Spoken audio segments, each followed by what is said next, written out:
اسرائیل غزہ میں جارحیت کی تمام حدیں پار کر چکا، ہزاروں افراد شہید اور لاکھوں بے گھر ہو چکے۔ فلسطینیوں کی نسل کشی روکنے کے لیے عالمی عدالت کے فیصلے پر عمل درآمد نہیں کیا جا رہا۔ وزیر اعظم شہباز شریف کا ریاض میں کانفرنس سے خطاب، بولے غزہ میں فوری جنگ بندی یا فلسطینی ریاست قائم کی جائے۔ وزیر اعظم کی کانفرنس کی سائیڈ لائنز پر ملاقاتیں بھی جاری۔ سعودی وزیر سرمایہ کاری اور ایڈوائزر رائل کورٹ سے ملاقات۔ مسلم ورلڈ لیگ کے سیکرٹری جنرل نے بھی وزیر اعظم سے ملاقات کی۔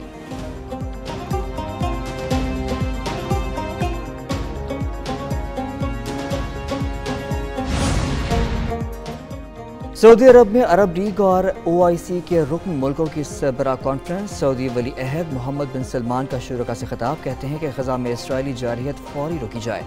غزہ میں اس وقت فوری امداد کی ضرورت ہے۔ جارحیت کے بعد ہزاروں شہادتیں ہو چکی۔ غزہ اور لبنان کا مسئلہ فوری طور پر حل کیا جائے۔ ترک صدر ایردوان نے بھی کانفرنس سے خطاب کیا۔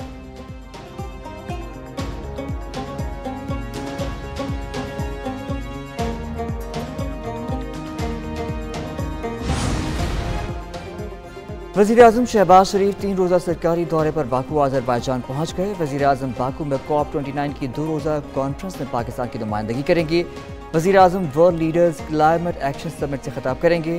وزیر اعظم کئی تقریبات میں شرکت کریں گے اور عالمی رہنماؤں سے 2 طرفہ ملاقاتیں بھی کریں گے۔ COP29 کے دوران پاکستان پیویلین میں کئی اعلیٰ سطحی تقریبات اور گول میز مباحثے بھی ہوں گے۔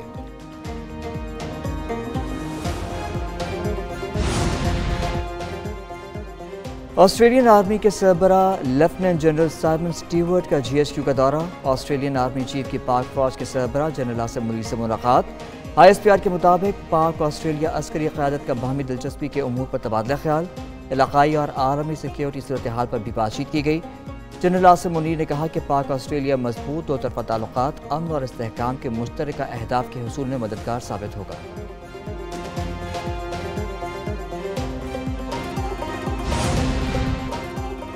پاک فوج کے چیف آف جنرل سٹاف کی چین کی پیپلز لبریشن آرمی کے کمانڈر سے ملاقات۔ ISPR کے مطابق لیفٹیننٹ جنرل اویس دستگیر اور جنرل لیا چیامنگ کی ملاقات PLA army headquarters Beijing میں ہوئی۔ چیف آف جنرل سٹاف نے دہشت گردی میں چینی شہریوں کی اموات پر اظہار افسوس کیا۔ سیکیورٹی یقینی بنانے کے لیے غیر متزلزل عزم ظاہر کیا۔ چینی کمانڈر نے پاک فوج کے اقدامات کو سراہا، پاکستان کی مکمل حمایت کا بھی اعادہ کیا۔ بانی PTI کی طرف سے ہدایات تھیں کہ ثوابی جلسہ پہلی کڑی ہوگا، پھر ایک کے بعد ایک شہر میں احتجاج کیا جائے گا۔ رہنما PTI بیرسٹر علی ظفر کی program red zone files with Fahad Hussain میں گفتگو، بولے جلسے میں احتجاج کی تاریخ اور آئندہ لاحق عمل کا نہ بتانا فیصلے سے پیچھے ہٹنا ہے۔ اس کی وجوہات جلد سامنے آئیں گی۔ مذاکرات اگر سیاسی جماعتوں میں ہوں تو بہتر ہے۔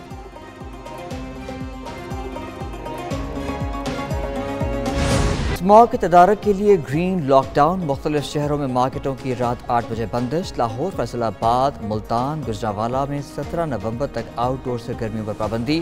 دکانیں، مارکیٹیں اور شاپنگ مالز رات 8 بجے بند کرانے کے لیے پولیس متحرک رہی۔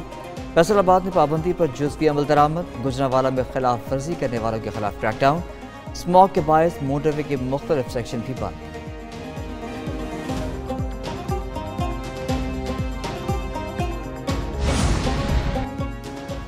اسماگ کے سائے جان کو آئے، حکمرانوں ہمیں سانس لینے دو۔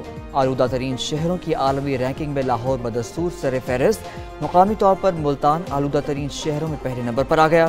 پشاور، راولپنڈی اور اسلام آباد بھی آلودہ شہروں میں شامل۔ مضر صحت فضا سے سانس لینے میں دشواری، کھانسی، گلے کی خرابی کی شکایت، بچے نمونیا اور چیسٹ انفیکشن کا شکار ہونے لگے۔ آنکھوں میں جلن، جلدی امراض اور دمے کے مریض بھی بڑھ گئے۔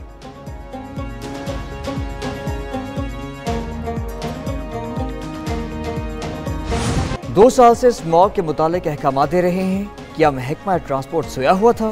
لاہور ہائی کورٹ میں دوران سماعت ریمارکس، ایڈوکیٹ جنرل اور محکمہ ٹرانسپورٹ کا نمائندہ پیش نہ ہونے پر عدالت برہم۔ جسٹس شاہد کریم نے کہا کہ تعمیرات کا کام جاری رہنے سے اسماگ کی سب سے بڑی وجہ ہے۔ اسکول بند کرا دیے ہیں، تعمیرات بھی بند کرا دیتے۔ عدالت نے مارکیٹیں 8 بجے بند کرانے کا کوئی حکم نہیں دیا ہے۔